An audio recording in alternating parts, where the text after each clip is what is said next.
এইবাৰ যোৰহাটত অনুষ্ঠিত হ'ব শ্ৰীমন্ত শংকৰদেৱ সংঘৰ 94 সংখ্যক বাৰ্ষিক অধিৱেশন।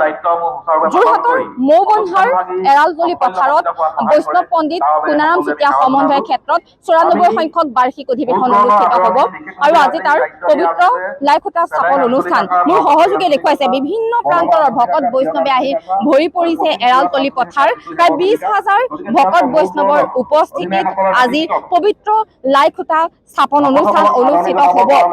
ইতিমধ্যে 500 সেৱক সেৱিকা আহি ইয়াত উপস্থিত হৈছে। মই কিছু মন্তব্য ল'বলৈ চেষ্টা কৰিম, কিয়নো এটা ভাল লগা পৰিৱেশ।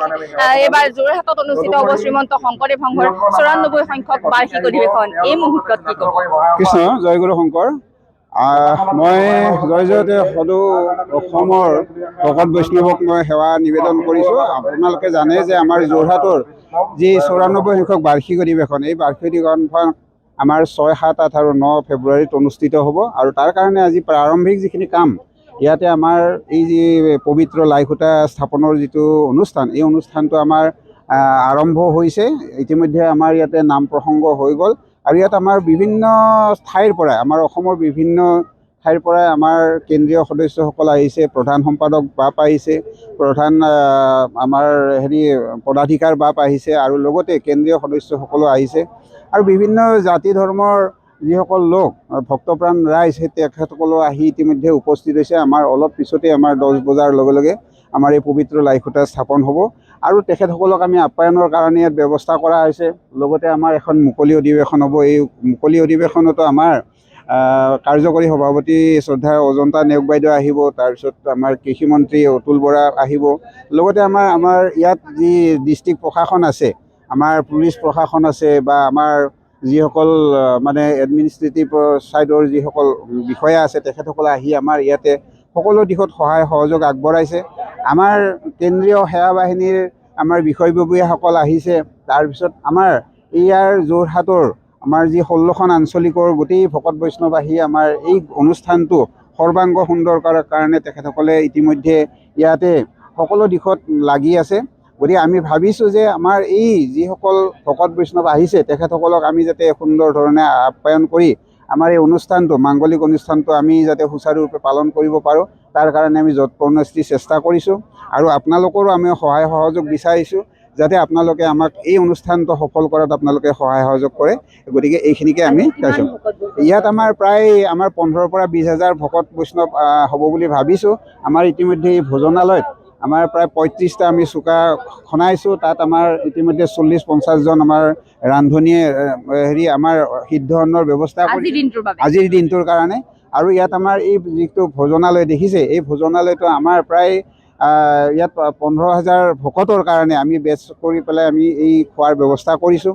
তাৰপিছত আমাৰ পাৰ্কিঙৰ ব্যৱস্থা কৰিছোঁ বা ওচৰ চুবুৰীয়া যিখিনি আমাৰ ইয়াত ইছলাম ধৰ্মী লোক আছে বা আমাৰ যিসকল আমাৰ বাগানৰ যিসকল আমাৰ সংগী আছে, তেখেতসকলে আহি আমাৰ ইয়াত সহযোগ কৰিছে আৰু বিভিন্ন ধৰণে আৰ্থিক, কায়িক, মানসিক সকলো দিশতে আমাক সহায় কৰিছে। আৰু আমাৰ এই যিটো 6, 7, 8 আৰু 9 ফেব্ৰুৱাৰীত আমাৰ ইয়াত অনুষ্ঠান ভাগ হ'ব, এই মূল অধিৱেশনখন, আৰু তাৰ কাৰণে আমি ইতিমধ্যে প্ৰস্তুতি কৰিছোঁ। আমাৰ 35খন উপসমিতিয়ে ইতিমধ্যে আমাৰ সকলো কামবিলাক নিয়াৰিকৈ কৰি আছে। গতিকে আমি ভাবিছোঁ যে আমি আমাৰ এই ভকত বৈষ্ণৱক আদৰিবলৈ আমি উত্ৰাৱল হৈ আছোঁ আৰু তেখেতসকলক আমি যাতে কোনো ধৰণৰ আমি অসুবিধা নিদিয়াকৈ আমাৰ এই অনুষ্ঠানটো অনুষ্ঠিত কৰিব পাৰোঁ। এখন সৰ্বাংগ সুন্দৰ অধিৱেশন আমি সমস্ত ভকতক মানে আমি প্ৰদান কৰিব পাৰোঁ, তাৰ কাৰণে আমি যৎপৰোনাস্তি চেষ্টা অব্যাহত। এবাৰ মূল অধিৱেশনলৈ কিমান ভকত বৈষ্ণৱৰ আগমন? আমি ভাবিছোঁ যে 30-40 লাখ ভকত আমাৰ আহিব, কাৰণ আমাৰ 54খন জিলা আছে। তাৰপিছত আমাৰ দিল্লীত আছে, পুৰীত আছে, আমাৰ নাগালেণ্ডত আছে, অৰুণাচলত আছে। গতিকে তেখেতসকলেও ইতিমধ্যে আমাৰ এই অনুষ্ঠানটোৰ কাৰণে আহিবলৈ উত্ৰাৱল হৈ আছে, আমাক ফোন কৰি আছে। তেখেতসকলে নিশ্চয় ইয়াতে আহি আমাৰ এই অনুষ্ঠানটোত তেখেতসকলে সহযোগ কৰিব। আমাৰ ইয়াত প্ৰায় আমি 200 আমাৰ শিবিৰৰ ব্যৱস্থা আমি ৰাখিছোঁ। তাৰপিছত আমাৰ ইয়াত প্ৰতিনিধি শিবিৰ থাকিব। এই কথাবিলাকে আমাক এটা মানে মাত্ৰা দিছে। গতিকে আমি ভাবিছোঁ যে আমাৰ এই যিখন আগন্তুক অধিৱেশন, এই অধিৱেশনখন এখন সৰ্বাংগ সুন্দৰ অধিৱেশন হ'ব বুলি আমি ভাবিছোঁ। আৰু লগতে আমাৰ এই চৰকাৰৰ ফালৰ পৰাই বা আমাৰ জিলা প্ৰশাসনৰ পৰাও ইতিমধ্যে আমাক সকলো দিশত সহায় সহযোগ আগবঢ়াইছে। বিশেষকৈ আমাৰ শ্ৰদ্ধাৰ অজন্তা বাইদেউ, আমাৰ তেখেত কাৰ্যকৰী সভাপতি, গতিকে তেখেতে আমাক সকলো দিশত সহায় কৰিবলৈ আমাৰ লগত মানে সদায় যোগাযোগ ৰাখিছে। আমি ভাবিছোঁ যে তেখেতসকলৰ সহায় সহযোগত আমি আমাৰ এই যিখন অধিৱেশন এই অধিৱেশনখন আমি এখন সৰ্বাংগ সুন্দৰ কৰিব পাৰিম। আৰু লগতে আমাৰ ইয়াত মানে এটা কথা আছে যে আমাৰ সেৱা বাহিনী আৰু শিশু আৰু মাতৃ কল্যাণ সমিতি তেখেতসকলৰ এটা সক্ৰিয় ভূমিকাৰ কাৰণে আমাৰ এই অনুষ্ঠানটো আমি এটা নিয়াৰিকৈ কৰিবলৈ আমি আগবাঢ়িব পাৰিছোঁ বা আগবাঢ়িম। আমাৰ ইতিমধ্যে দেখিছে যে আমাৰ ইয়াত প্ৰায় 5,000 এতিয়ালৈকে আমাৰ মানে সেৱা বাহিনীৰ কেন্দ্ৰীয় সদস্য আহিছে। যোৱাকালি আমাৰ জিলা নামঘৰত এখন ইয়াতে জাগৰণ সভা হ'ল, বিশাল জাগৰণ সভা। তাত আমাৰ মহামান্য পদাধিকাৰ আহিলে, প্ৰধান সম্পাদক আহিলে বা আমাৰ কেন্দ্ৰীয় সদস্যসকল আহিছে বা আমাৰ বিভিন্ন জিলাৰ যিসকল কেন্দ্ৰীয় সদস্য তেখেতসকলো আহি পেলাই আমাক সহযোগ কৰি এটা আমাক ধুনীয়াকৈ আমাৰ এই অনুষ্ঠানটো কৰাত তেখেতসকলে সহায় সহযোগ আগবঢ়াবলৈ তেখেতসকলে বদ্ধপৰিকৰ হৈছে।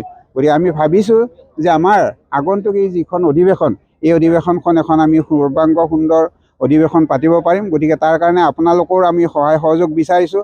লগতে অসমবাসীৰ আমি সহায় সহযোগ বিচাৰিছোঁ যাতে আহক, সকলোৱে আহক, আমাৰ এই অনুষ্ঠানটো উপভোগ কৰক। আৰু লগতে আমাৰ এই যিটো বাৰ্তা, আমাৰ গুৰুজনাই দি যোৱা যিটো বাৰ্তা, আমাৰ সাম্য মৈত্ৰী বা আমাৰ যিটো সামাজিক যিটো অনুষ্ঠান, এই অনুষ্ঠানটোৰ যিখিনি মহত্ব, এই মহত্বখিনি আমি যাতে গোটেই পৃথিৱীজুৰি আমি বিলাব পাৰোঁ, তাৰ কাৰণে আমি ইয়াতে চেষ্টা কৰিছোঁ।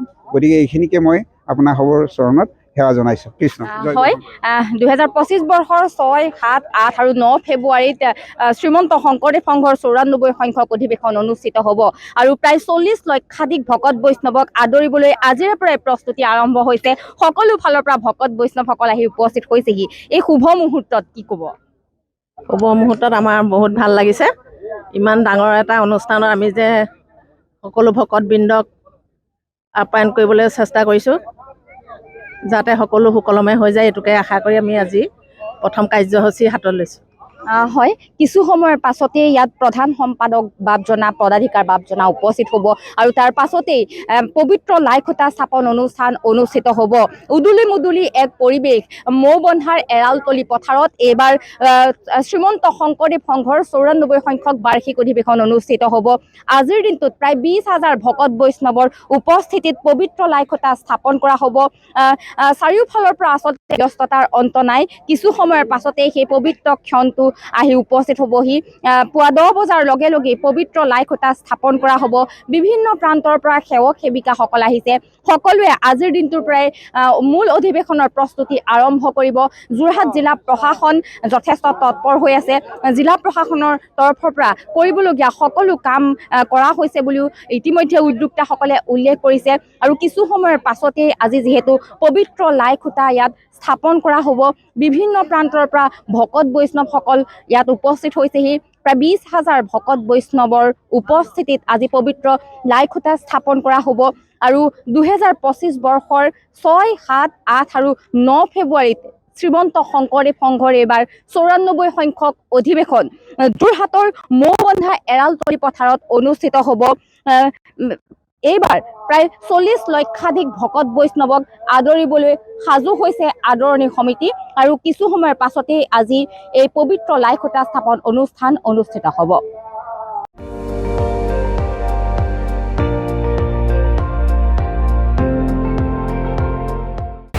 আপুনি চাই আছে ND24, সৰ্বশ্ৰেষ্ঠ নহয়, সৰ্বোত্তমৰ দৌৰা।